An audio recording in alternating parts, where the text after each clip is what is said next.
रवींद्र वस्त्रनिकेतन सलगरे घेऊन आले दिवाळी महाफेस्टिवल। 1 ते 30 ऑक्टोबर पर्यंत ऑफर्सचा धुरळा आणि खास दिवाळी गिफ्ट। नारायणपेठ साडी 333, काजूकतली पैठणी 693, गजलक्ष्मी पैठणी 754, राजहंस व Kalanjali Paithani 747, linen shirt 387, khadi shirt piece 243 आणि बॉय शर्ट फक्त 199 मध्ये। तर मग त्वरा करा, रवींद्र वस्त्रनिकेतन सलगरे आणि शाखा। ताज्या बातम्यांसाठी महान करेला सबस्क्राइब करा आणि बेल आयकॉनला क्लिक करा।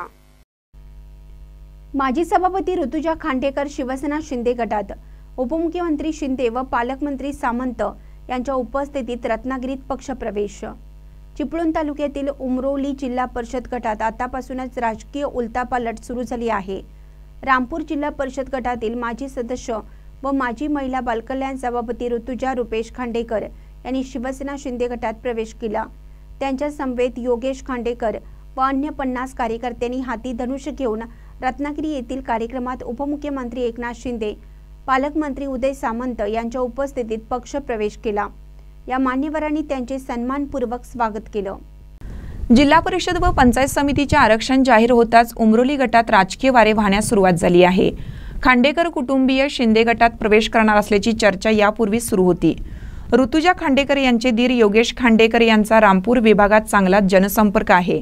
त्यांच्या रूपाने एक तरुण नेतृत्व येथे उदयाला आला आहे। यावेळेच्या निवडणुकीत योगेश खांडेकर उमरोली गटातून निवडणूक लढवण्यास इच्छुक आहेत। उपमुख्यमंत्री एकनाथ शिंदे यांच्या उपस्थितीत झालेल्या या पक्ष प्रवेशाने त्यांच्या उमेदवारीवर शिक्कामोर्तब झाल्याचे खात्रीलायक वृत्त आहे। यावेळी उमरोली गटातून अनेक तरुण विविध पक्षाच्या माध्यमातून उमेदवारीसाठी इच्छुक आहेत। मात्र अद्याप नावे समोर आलेली नसली तरी केवळ त्यांच्या उमेदवारीची चर्चा आहे। मात्र योगेश खांडेकर यांच्या शिंदे गटातील पक्ष प्रवेशाने या गटात पहिल्याच उमेदवार जाहीर झाल्याचं सध्या तरी चित्र आहे।